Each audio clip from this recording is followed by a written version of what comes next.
বাংলাদেশে আপনি মন্ত্রীর চেয়ারে যখন আপনি বসেন, আপনি তো শপথের অধীনে বসেন। আপনি অনুরাগ বিরাগের বশবর্তী হয়ে কোনো সিদ্ধান্ত নেবেন না, তাই আপনি শপথ নেন। শিশু হত্যা, কিশোর হত্যা, ছাত্র হত্যা, সাধারণ মানুষ হত্যা, এটা আর নেওয়া যাচ্ছে না, দুপুরবেলা তারা বলছেন।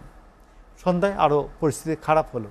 নাট্যজন মামুনুর রশিদ আওয়ামী লীগ ঘরানার লোক, আপনি দেখেছেন তিনি বলছেন যে আর নেওয়া যাচ্ছে না, আর সহ্য করতে পারছে না। সবগুলি রাজনৈতিক দলকেই ডাকতে পারেন যে দেশের এই দুর্যোগময় মুহূর্তে একদিনে শতাধিক লোক মারা গেছে, এর চেয়ে বড় দুর্যোগ জাতীয় দুর্যোগ হয় নাই। আপনি বুঝতে পারছিলেন যে আজকে যে হতাহত হয়েছে বা সারা দিনে যে ধরনের নৃশংস কর্মকাণ্ড হয়েছে, অনেক প্রাণহানি হয়েছে, যা বলতে গিয়ে আমি অনেকটা কথা আটকে যাচ্ছিল। আসলে এত শোক, এই শোকের মাসে এত শোকের খবর দেওয়া আমাদের জন্য অনেক কষ্টকর। আমরা তাদের প্রতি আসলে গভীর সমবেদনা জানিয়ে, শোক জানিয়ে আজকের আলোচনাটা শুরু করতে চাই। মোশাররফ ঠাকুর, এত প্রাণহানি কেন, বা এর কি শেষ নেই? দর্শক শ্রোতা, উপস্থাপক, অপরদের বিজ্ঞ আলোচক, আসলে আজকের দিনটি আমাদের কল্পনার অতীত একটা দিন। আপনি দেখেছেন যে পত্রিকার হিসাব অনুযায়ী 93, 95 আসলে ঘটনাটি সবাই বলছেন শতাধিক মানুষের প্রাণ ঝরেছে। বাংলাদেশের শুধু স্বাধীনতা যুদ্ধ ছাড়া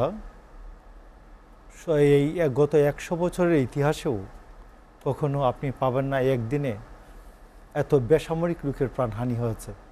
স্বাধীনতা যুদ্ধের সময়টুকু, 9 মাসের সময়টুকু ছেড়ে দিলে আপনি 100 বছর, 150 বছরের ইতিহাসে কখনোই দেখবেন না যে এইরকম প্রাণহানি হয়েছে। আপনি দেখেছেন যে গতকাল যে কারফিউর যে বিজ্ঞপ্তি আসছিল যে সন্ধ্যা 7টা থেকে 9টা, মানে 2 ঘন্টা আরও কারফিউ শিথিল করার যে মেয়াদ, এটা আরও 2 ঘন্টা বাড়িয়ে দেওয়া হয়েছিল। এর অর্থ হচ্ছে দেশ একটা শান্তি শৃঙ্খলার দিকে এগিয়ে যাচ্ছিল, দেশ শান্ত হয়ে আসছিল, এটাই তো ধারণা করা হচ্ছিল। এবং মানুষজন এইভাবেই আজকে তাদের দিনের প্রোগ্রামিং কর্মসূচিও সাজিয়েছে যে সন্ধ্যার পরেও 1 ঘন্টা বাইরে থাকা যাবে, 2 ঘন্টা বাইরে থাকা যাবে। তো আজকে যে ঘটনাটি ঘটলো, এই ঘটনাটি কেন ঘটলো? ঘটনাটি ঘটলো যে জনাব ওবায়দুল কাদের আজকে বিকেলে দেখলাম উনি আজকে আসেন নাই, সংবাদ সম্মেলন করার জন্য উনি আসেন নাই। উনি যেমন 14 তারিখে বললেন যে, 15 তারিখে বললেন যে ছাত্রলীগ প্রস্তুত, আর 14 তারিখে বলেছিলেন যে ছাত্রলীগই যথেষ্ট। এটা বলে যেমনি করে একটা পরিস্থিতিকে একটা সংকটের দিকে নিয়ে গেছিলেন, ঠিক তেমনি গতকাল ছাত্রদের এই যে আন্দোলনটা, এই আন্দোলনের মধ্যে আরও উনি গৃতাহুতি দিলেন। এই গৃতাহুতিটা কিভাবে দিলেন? বললেন যে আজকে সারা দেশে আওয়ামী লীগ, যুবলীগ, ছাত্রলীগ নামবে। এবং আপনি দেখেছেন যে গতকালকে সাংবাদিকরা যখন বলছিল যে ছাত্রদের তো কর্মসূচি আছে, উনি বলছে আমাদের কর্মসূচি আমাদের, খুব বিরক্ত হয়ে। এবং উনি ধৈর্য হারা হচ্ছিলেন, বারবার টেম্পার হারিয়ে ফেলছিলেন। তো আমি আপনাকে বলি যে বাংলাদেশে আপনি মন্ত্রীর চেয়ারে যখন আপনি বসেন, আপনি তো শপথের অধীনে বসেন। আপনি অনুরাগ বিরাগের বশবর্তী হয়ে কোনো সিদ্ধান্ত নেবেন না, তাই আপনি শপথ নেন। আপনি যখন অনুরাগ বিরাগের বশবর্তী হয়েছেন, আপনার শপথটা ছুটে যায়, আপনি শপথের অধীন আর থাকেন না। তো আজকে বাংলাদেশে যে গৃহযুদ্ধের দ্বার প্রান্তে পৌঁছে দেওয়া হচ্ছে, আজকে আপনি দেখেন যে আমরা গ্রামীণ সমাজে, শহরের সমাজে যে বসবাস করি, আমরা একজন আরেকজনকে চিনি। আশরাফ আমাকে চেনে, আমি আশরাফকে চিনি।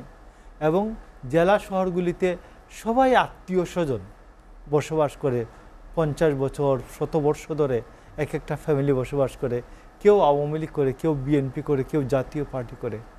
আজকে যে এই যে উস্কিয়ে দিলেন, এক এক জায়গায় আপনি নরসিংদীতে আমরা দেখলাম যে 6 জনের প্রাণহানি হয়েছে, 6 জনকে পিটি হতে, তারা আওয়ামী লীগের বিভিন্ন পর্যায়ের নেতা কর্মী।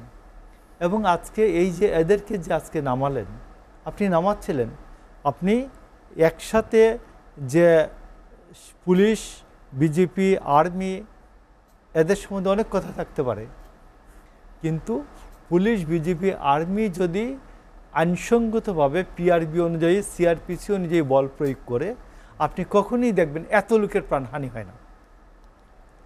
আজকে যেটা হলো, এটা তো একটা নৈরাজ্য, মেসাকার। এই মেসাকারের অবস্থায় আমি আপনাকে ছোট্ট দুটা সমাজবিজ্ঞানের দৃষ্টিতে দুটো উদাহরণ দিতে চাই। ওবায়দুল কাদেরকে এটা বোঝা উচিত, একটা সরকার দুটা ভিত্তির উপর টিকে থাকে। একটা হচ্ছে আরএসএ, রিপ্রেসিভ স্টেট অ্যাপারেটার্স, আরেকটা হচ্ছে ISA, ideological state apparatus. Ideological state apparatus আজকে টোটালি ফেল করে গেছে।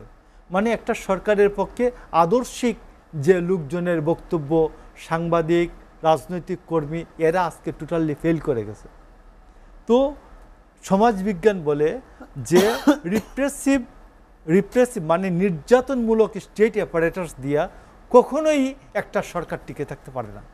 তো আজকে যে আসলো সরকার, ওবায়দুল কাদেররা যে আজকে যে এই প্রধানমন্ত্রীকে যে আজকে যে জায়গায় পৌঁছে দিলেন, তিনি রিপ্রেসিভ স্টেট অ্যাপারেটার্স ছাড়া আগামীকাল থেকে আর মুভ করতে পারবেন না। তো এই জন্য আমি আপনি বলি, আজকে দেখবেন যে সামরিক অফিসারদের, সাবেক সামরিক কর্মকর্তাদের একটা বিরাট অংশ, আমাদের প্রধানমন্ত্রীর ক্যাবিনেট কলিগ নুরুদ্দিন খান, উনিও ছিলেন, তারপর ইকবাল করিম ভুইয়া সাবেক সেনাপ্রধান, এরা ছিলেন। এরা আপনি কি বলেছেন, সবাই দেশবাসী শুনেছে টেলিভিশনের কল্যাণে, বলেছেন এটা আর নেওয়া যায় না। শিশু হত্যা, কিশোর হত্যা, ছাত্র হত্যা, সাধারণ মানুষ হত্যা, এটা আর নেওয়া যাচ্ছে না। দুপুরবেলা তারা বলছেন, সন্ধ্যায় আরও পরিস্থিতি খারাপ হলো। নাট্যজন মামুনুর রশিদ, আওয়ামী লীগ ঘরানার লোক, আপনি দেখেছেন তিনি বলছেন যে আর নেওয়া যাচ্ছে না, আর সহ্য করতে পারছে না। আপনি এই জন্য আমি আপনাকে বলছি যে রিপ্রেসিভ স্টেট অ্যাপারেটার্সের উপর ভর করে যখন রাষ্ট্র সরকার যখন টিকতে না পারবে, তখন কি করবে সরকার? আজকে আপনি পরিস্থিতিটা এইরকম দাঁড়ালো কেন যে ৯৯% মানুষ সরকারের পক্ষে নাই, সরকারের বিরুদ্ধে। আপনি দ্যাট ইজ টোটালি আমরা বলতে পারি সরকারের পক্ষে 1% মানুষের সমর্থন নাই। এই যে 1% মানুষের সমর্থন নাই সরকারের পক্ষে, এটার জন্য দায়ী কে কে? প্রধানমন্ত্রীকে আগে চিহ্নিত করা উচিত।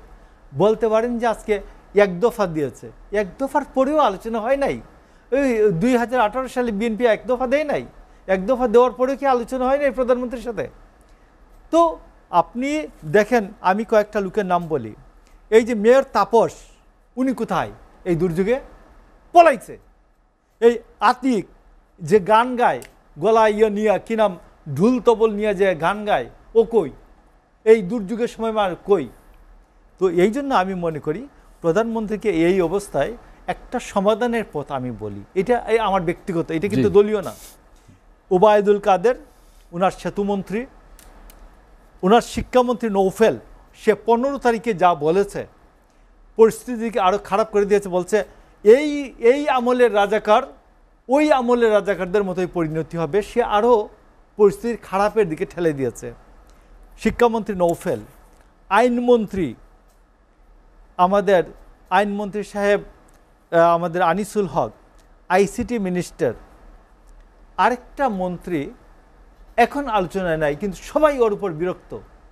এই যে স্থানীয় ক্রীড়ামন্ত্রী, কি নাম জানি, এই ক্রীড়ামন্ত্রী কি নাম?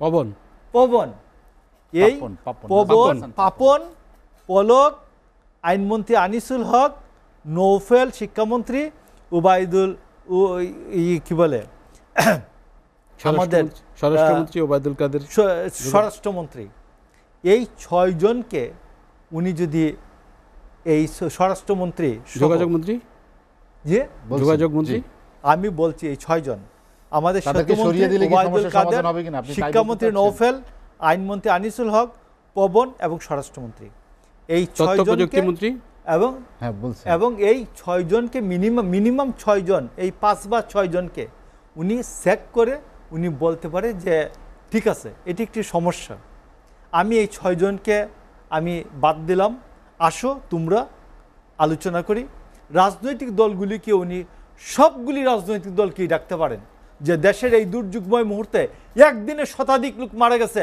এর চেয়ে বড় দুর্যোগ, জাতীয় দুর্যোগ হয় নাই। আপনি উনি সর্বদলীয় একবার সকল রাজনৈতিক দলকে উনি ডেকে বলতে পারেন আসুন আমরা আলোচনায় বসে কিভাবে সমাধান করব। কারণ প্রধানমন্ত্রী শুধু প্রধানমন্ত্রী পদত্যাগ করলেই তো আওয়ামী লীগ সরকারের পতন হয় না। তাইলে সেইটার জন্য তো একটা ফর্মুলা দরকার। উনি ডাকলেই তো বলতে পারেন যে আসেন আলোচনা করি।